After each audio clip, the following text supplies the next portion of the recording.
வணக்கம். நம்ம கற்பதேசில இருந்து அடுத்த ஸ்டூடெண்ட் டெடிகேஷன்னால வாழ்க்கையே மாறியது அப்படின்னு சொல்லுவாங்கல்ல. அதுக்கு உதாரணமே தினேஷ் தான். இவர் பேர் தினேஷ். இவர் எடுத்திருக்கிற மார்க் பாக்குறதுக்கு முன்னாடி இவருடைய அந்த ஹிஸ்டரி உள்ளுக்குள்ள போய் பாத்திரலாம். இவர் பாருங்க, இப்ப ரீசெண்டா தீபாவளி வாழ்த்துக்கள் 2025 தீபாவளி வாழ்த்துக்கள். அதுக்கு முன்னாடி பாருங்க, இவர் வந்து எப்படி நம்ம டெஸ்ட்ல எழுதியிருக்காருன்னு பாருங்க. எத்தனை தீபாவளி வாழ்த்துக்கள் இங்க பாருங்க. 2024 தீபாவளி வாழ்த்துக்கள். Happy Deepavali sir. அதே மாதிரி ஆஹ் அவருடைய மார்க் எல்லாமே கொடுப்பாரு. இவரை பத்தி நான் சொல்றேன். இவர் வந்து 2023 இருந்து ஃபுல்லா படிக்கிறாரு. ஓகேங்களா? நிறைய வந்து பாத்தீங்கன்னா இவர் நிறைய ஸ்ட்ரகிள்ப்பா. இந்த பையன் வந்து பாத்தீங்கன்னா நிறைய ஸ்ட்ரகிள். அப்பப்ப போனும் பண்ணியிருக்காருன்னு நினைக்கிறேன். நிறைய ஸ்ட்ரகிள் பண்ணி வந்திருக்காரு கைடன்ஸ்னால. ஓகேங்களா? ஸோ கைடன்ஸ் பண்ணி நிறைய ஜெயிச்ச பையனை பார்க்கும்போது பெருமையா இருக்கு. ஸோ இவர் வந்து 2024 வந்து பாத்தீங்கன்னா எக்ஸாம் எழுதியிருக்கிறாரு, குரூப் 4. அப்ப அவருக்கு வந்து கிடைக்கல. அப்ப வந்து பாத்தீங்கன்னா இவருக்கு டைப்பிங்கும் கிடையாது. ஓகேங்களா? ஸோ 247 எடுத்திருந்தாரு ஓவரால் மார்க். ஆனா அப்ப வந்து போஸ்டிங் வந்து அதிகம், போட்டியும் பயங்கர காம்படிஷன். ஸோ ஓவரால் ரேங்கிங்கே 7000 சொச்சம் போயிருச்சு.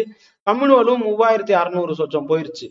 ஓகே, ஸோ கிடைக்காதுன்னு நினைக்கிறேன் அப்படின்னு சொல்லிட்டு அவரே ஓப்பனா ஒத்துக்கிட்டாரு. ரொம்ப, அதாவது அந்த அளவுக்கு வருத்தம் இருக்கும் உள்ளக்குள்ள.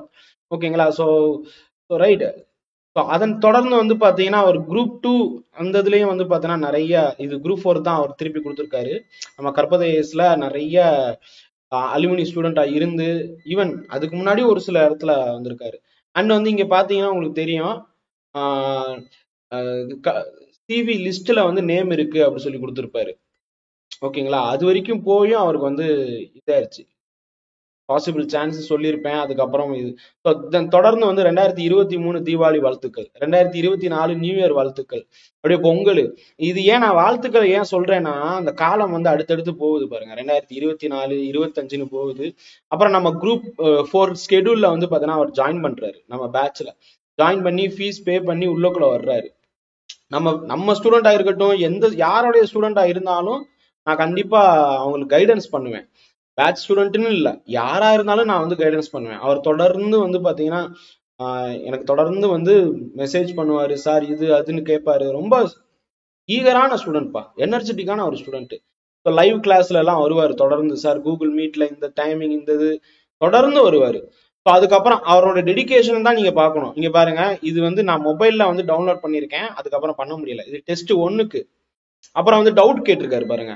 சார் இதுதானே சார் அப்படின்னு சொன்னோமா, ஆமாப்பா இதுதான் வரும் அப்படின்னு நான் சொல்லியிருப்பேன். Yes, let me check, you are right அப்படின்னு வாய்ஸ் பண்ணியிருப்பேன். 2வது டெஸ்ட்ல பாருங்க. 2வது டெஸ்ட்ல கற்பதேஸ் 2வது டெஸ்ட் வந்து நம்ம பிடிஎஃப் கொடுத்துருவோம். அந்த பிடிஎஃப்ல பார்த்து ஆன்சர் வந்து பாத்தீங்கன்னா 100 கொஸ்டினுக்கு அடிப்பாரு. 100 கொஸ்டினுக்கு, அதாவது மொத்தம் 200 கொஸ்டின். ஓகே, இங்க வந்து டிஸ்பிளே ஆயிருக்கிறது உங்களுக்கு இங்க பாருங்க, இங்க இருந்து 298. ஓகே, ஸோ 120 அடிச்சிருக்காரு. ஓகேங்களா? ஸோ ஏன்னா வந்து தொடர்ந்து அந்த 100 போட்டுட்டு அந்த 101ல இருந்து 200 வந்து பாத்தீங்கன்னா அப்படி போட்டிருக்காரு போல இருக்கு. ஓகேங்களா? 200க்கு நம்மது எப்பயுமே 200 கொஸ்டின் தான் இருக்கும். அஸ்பர் டிஎன்பிசி மாடல் பைலிங்குவல் தான். ஓகே, 200க்கு 157 எடுத்திருக்காரு. ஒவ்வொன்றும் ஜிஎஸ்ல வந்து எவ்வளவு, தமிழ்ல எவ்வளவு, மேக்ஸ்ல எவ்வளவு, இப்படி ஒவ்வொரு பார்ட்டா அவர் வந்து எழுதி பாக்குறாரு. இதுதான் டெடிகேஷன். அப்புறம் வந்து சொல்றாரு பாருங்க, சார் நான் இது வந்து மேக்ஸ்ல இவ்வளவு எடுத்திருக்கேன் சார், எஸ்டர்டே டெஸ்ட்ல இவ்வளவு, ஃபர்ஸ்ட் டெஸ்ட்ல இவ்வளவு மார்க் சார், தமிழ்ல எவ்வளவு படிச்சாலும் கன்ஃபியூஸ் ஆகுது. அப்ப நான் அதுக்கு வந்து ஒரு வீடியோல சொல்லியிருப்பேன் தம்பி, ஏன்னா நிறைய ஸ்டூடெண்ட் இந்த மாதிரி தான் வந்து have the same problem. So wait, so அதை நான் வந்து ஒரு வீடியோல சொல்றேன் அப்படின்னு சொல்லியிருப்பேன். ஸோ டெடிகேட்டிவா, சாரி சார் எஸ்டர்டே டெஸ்ட் எழுத முடியல, கண்டிப்பா இன்னைக்கு நான் எழுதிடுறேன். அதாவது டெஸ்ட் எழுத முடியல அப்படின்னு சொல்லிட்டு அவர் வந்து ஒரு கேட்கிறாரு பாத்தீங்களா? ஸோ அது ஒண்ணு. அதுக்கு அடுத்து இப்படி தொடர்ந்து இங்கிலீஷ் மீடியமா இருக்கட்டும், நிறைய வந்து பாத்தீங்கன்னா இந்த கொடுத்துருக்காரு பாருங்க. Sir I choose English subject but difficult question. இந்த மாதிரி ஒரு சில டவுட் எல்லாருக்கும் வரக்கூடிய டவுட் தான். ஏன்னா அவருக்கு பிஎஸ்டிஎமும் இல்லை. ஓகேங்களா? ஸோ அதனால வந்து அவர் இங்கிலீஷ் மீடியம் எடுக்கவா அப்படி சொல்லிட்டு நிறைய தமிழ்ல நிறைய கொஸ்டின் தெரியல சார், ஸோ எடுங்க, ஒன்றும் பிரச்சனை இல்லை. ஸோ குரூப் 2 எழுதும் போது வந்து பாத்தீங்கன்னா அந்த மாதிரி எழுதியிருப்பாரு. இப்படி தொடர்ந்து பாருங்க. நான் இதை ஏன் இவரது பத்தி ஃபுல்லா நான் சொல்றேன்னா, அவ்வளவு கஷ்டப்பட்டிருக்காரு, ரொம்ப கஷ்டப்பட்டிருக்காரு. ஓகேங்களா? உங்களை மாதிரி தான். அவ்வளவு கஷ்டப்பட்டு குரூப் 2ல அவர் எவ்வளவு மார்க்னு பாருங்க. குரூப் 2ல இப்ப நடந்து முடிந்த குரூப் 2 2025 குரூப் 2ல 200க்கு 142, அதாவது கீ வந்ததை வச்சு சொல்லியிருக்கிறாரு. ஓகேங்களா.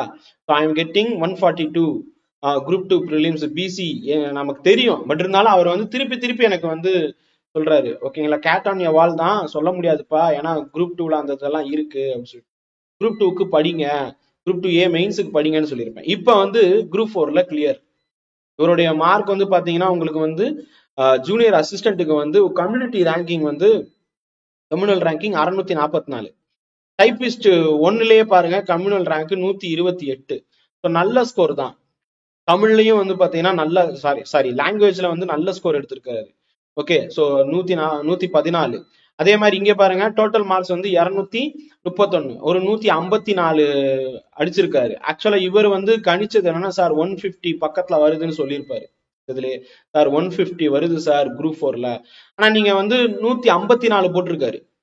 ஸோ இவ்வளவும் நான் ஏன் டீட்டெயில் சொல்றேன்னா, உங்களை மாதிரி தான்ப்பா இவரும். he did some hard work. So அதனால இவருக்கு சக்சஸ் அப்படிங்கிறது கிடைச்சிருக்கு. ஸோ ஹார்ட் ஒர்க் பண்ணா கண்டிப்பா சக்சஸ் வரும் அப்படிங்கிறதுக்கு இவரும் ஒரு உதாரணம். இந்த மாதிரி பாருங்க, ஹார்ட் ஒர்க் பண்ணா கண்டிப்பா சக்சஸ் கிடைக்கும். அதாவது இவருக்கு வந்து நம்பிக்கை அப்படிங்கிறது வந்து பாத்தீங்கன்னா 2023ல இருந்து ஸ்ட்ரகிளான லைஃப்ல கொஞ்சம் கொஞ்சமா இம்ப்ரூவ் ஆறாரு. புரியுதா உங்களுக்கு? கொஞ்சம் கொஞ்சமா இம்ப்ரூவ் ஆறாரு. ஸோ இவருக்கு நம்ம கற்பதேசல வந்து நான் அவுட் சோர்ஸும் கொண்டு வருவேன். அவருக்கே தெரியும், உங்களுக்கும் தெரியும், நம்ம தொடர்ந்து கற்பதேஸ் ஃபாலோ பண்றவங்களுக்கு தெரியும். அவுட் சோர்ஸ் புக்கையும் நாங்க வந்து எடுப்போம். அதாவது அவுட் சோர்ஸ்னு ஒரு கான்செப்ட் வர்றதுக்கு முன்னாடியே நான் அவுட் சோர்ஸ் எடுப்பேன். ஏன்னா வந்து நம்ம யூபிஎஸ்சி ட்ரைனிங் பண்ணதுனால எப்படியும் வந்து வெளியே போறதுக்கு வாய்ப்பு இருக்கு. 5 கேள்வி 10 கேள்வி வெளியே போக வாய்ப்பு இருக்கு. அப்படி நினைச்சுதான் நம்ம பண்ணுவோம். ஆனா நம்ம நினைக்காத என்னன்னா, தடவை குரூப் 4ல 50 கொஸ்டின் பக்கத்துல வெளியே போயிருக்காங்க.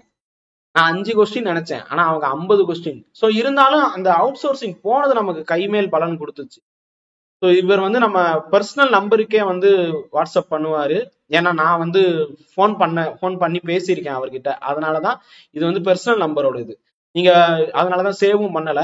ஆபீஸ் நம்பர்ல வந்து பாத்தீங்கன்னா பண்ணியிருந்தாருன்னா நிச்சயமா எல்லா டீட்டெயிலும், என்ன பேட்ச் என்ன டீட்டெயில் எல்லாமே வந்திருக்கும். ஸோ ரொம்ப மகிழ்ச்சி.